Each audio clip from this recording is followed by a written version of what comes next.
Who do you like listening to when it comes to cricket commentary? Cool. Now, there's a question. Quite. I love Bish. There's something about West Indian accents, because although Mikey sort of put the microphone down, he was always good to listen to. I love listening to Bob when he was with us. For lots of different reasons, actually. You know, Bob for me was always, he was incredibly precise when it came to sort of like calling out lines and things like that. Bish is very, very similar.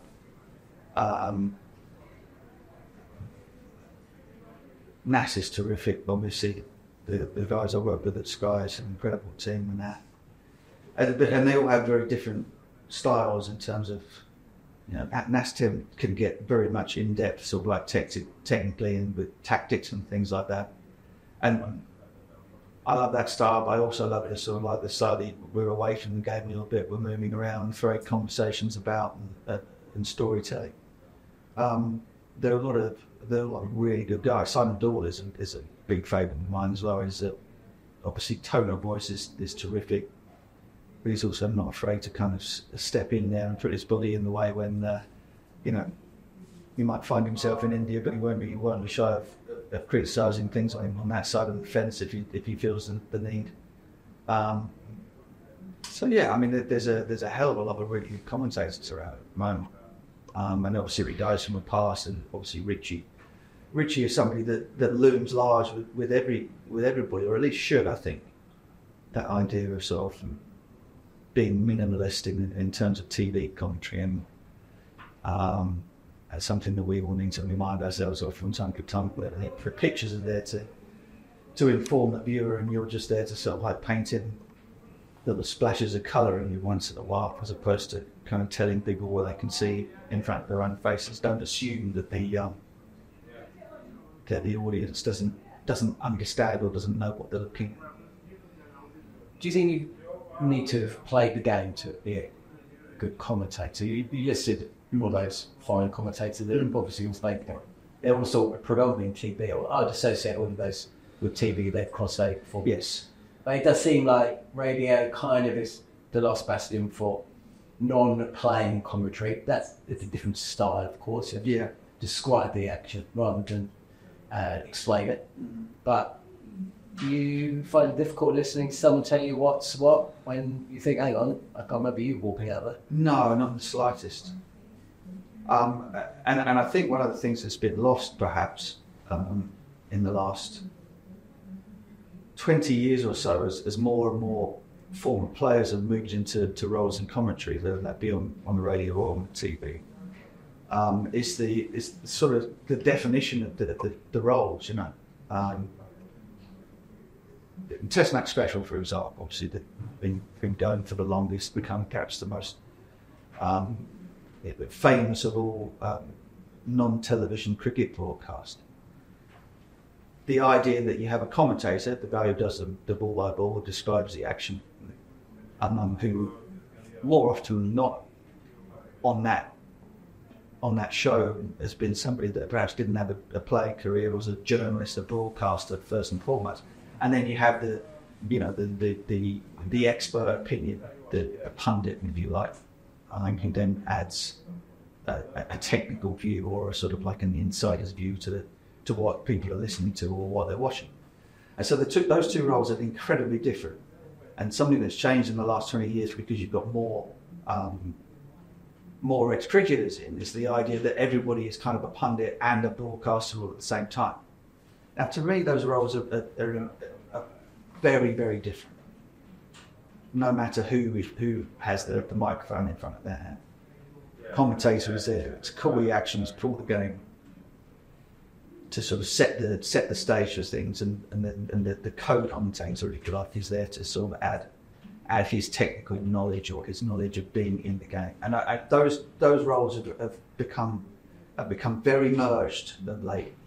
Not only in terms of the people that are pulling them off, that are doing it, but also in terms of what the audience thinks is going on.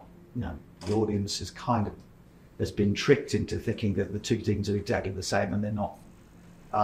And so one of the things I always think about in terms of when I'm working is, what is my role? You hear players talking about it all the time. It's become the new buzzword in terms of cricket teams, role definition, and players finding that incredibly important to know exactly what's expected of them and what their job in a particular 11 is.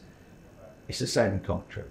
Is my job, am I ball by ball? Am I the commentator? Am I calling the action? Or am I the guy that's adding colour, for which I will use my experience as a player to fill in the blanks, if you like.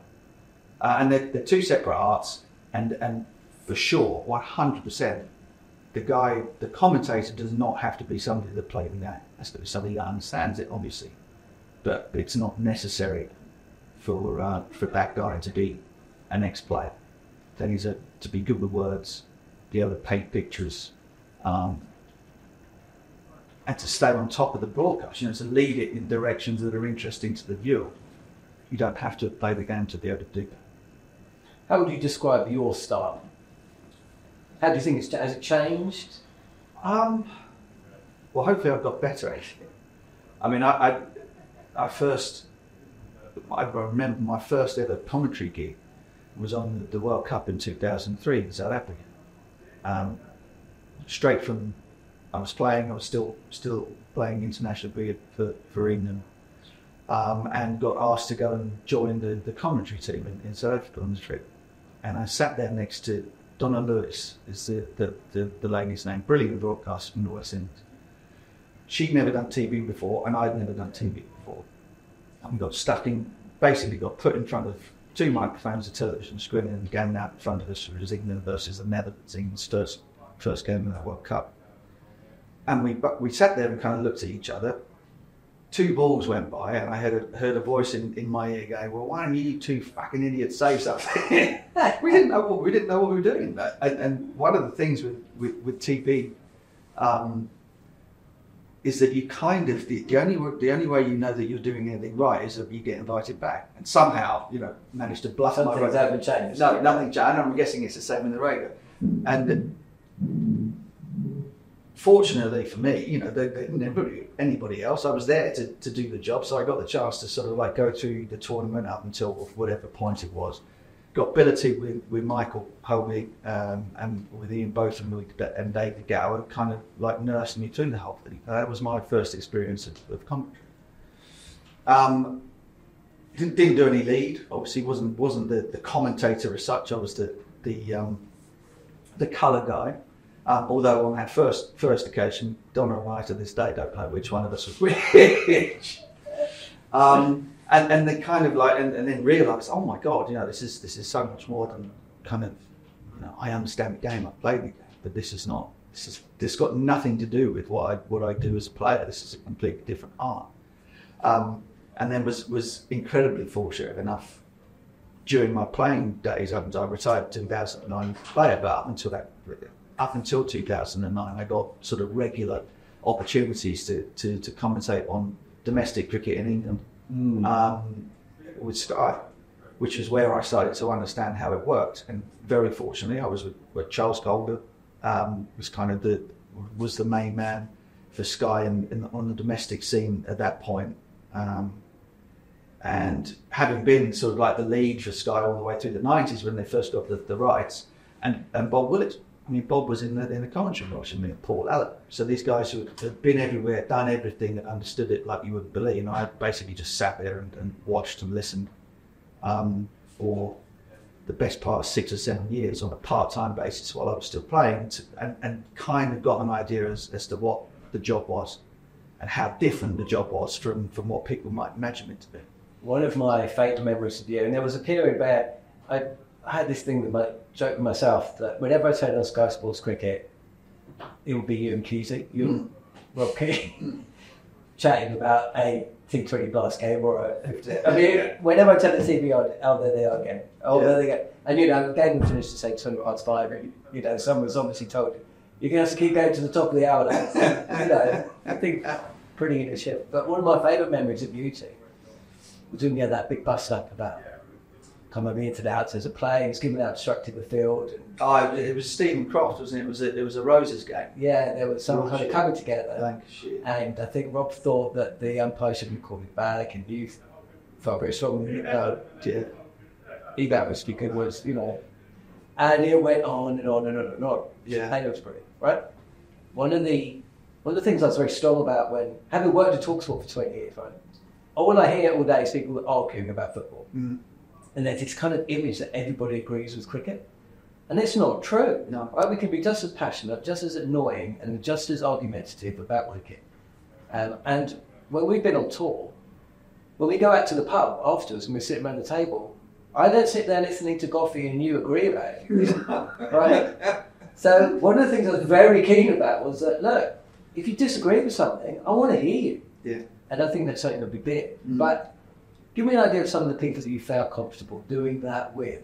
Rob Key, obviously one of them. I think he's missing the Sky Bowl. Massively, yeah. Well, I missed him a lot because over a period of maybe 3 or 4 years before he went into doing some real work with the ECB, we'd kind of, you know, there'd been a rapport between myself, him, and Nick Knight, who was kind of anchoring all of those games. And we kind of travelled around the countries. We'd be Durham one day and do Somerset the next night and whatever. And it was pretty brutal during the summers. I mean, listen, kids, it's a gig. It's not being down the mine.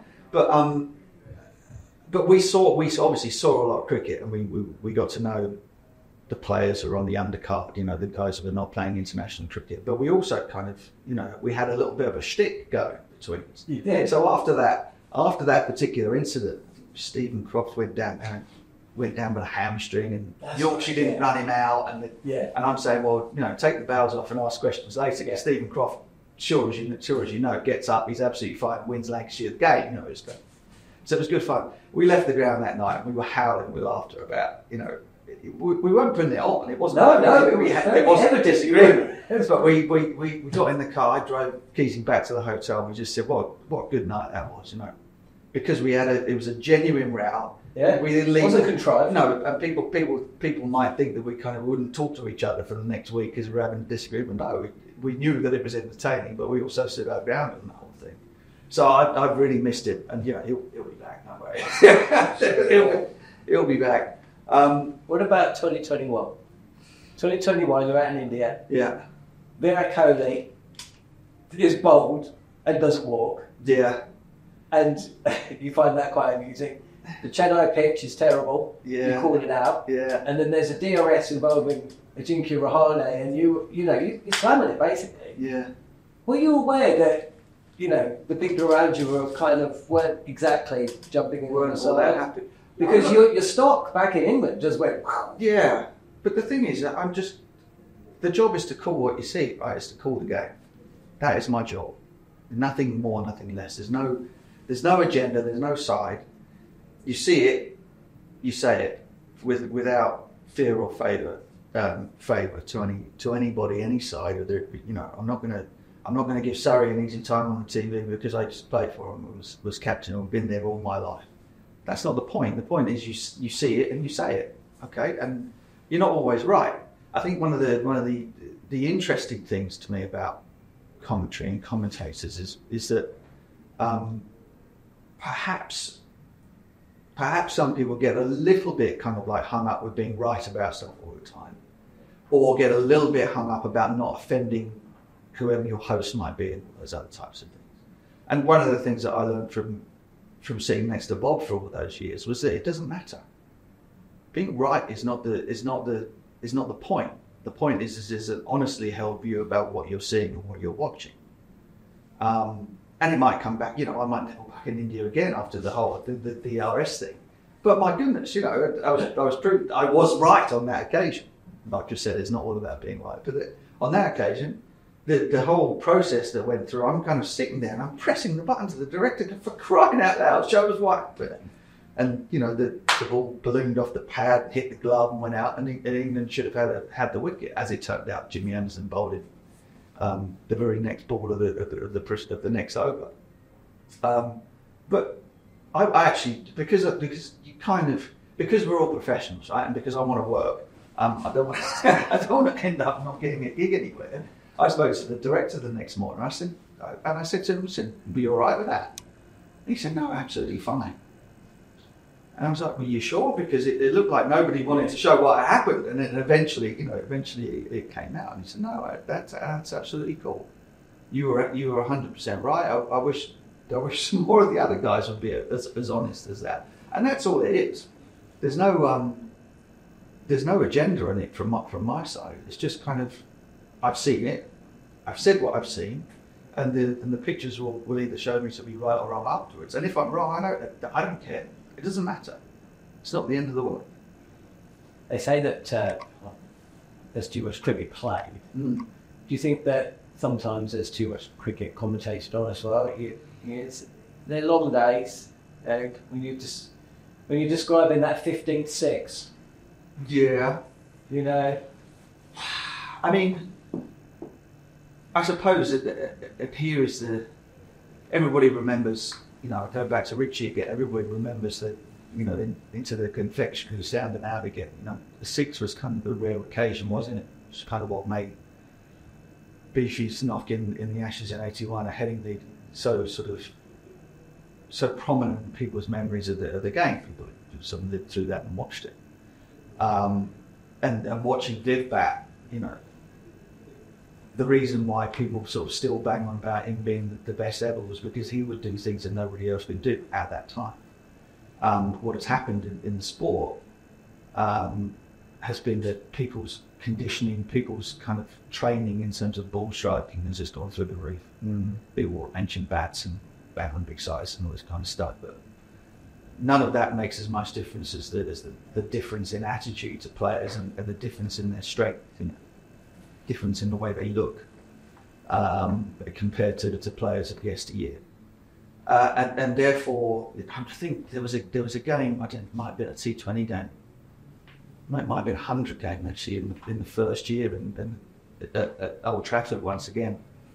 And the ball just kept disappearing into the building side. It was kind of like there was 3 and over, and it went on for about 10 overs. And there was a write-up in the papers about Mark Butcher getting too excited about it. It was kind of, well, what do you want me to say? He keeps hitting it for 6. So, I don't sit there and sort of yawn on it. There it goes again. But again, it kind of gave me pause for thought about, okay, your tone of voice or the vocabulary that you have at your disposal in order to describe the same thing happening over and over and over again, is something that's a challenge that wasn't there for Richie and co. The ball disappearing out of the park was an event. Now it's kind of like it's the everyday. So, the landscape is evolving because of the skills of the players are much different now.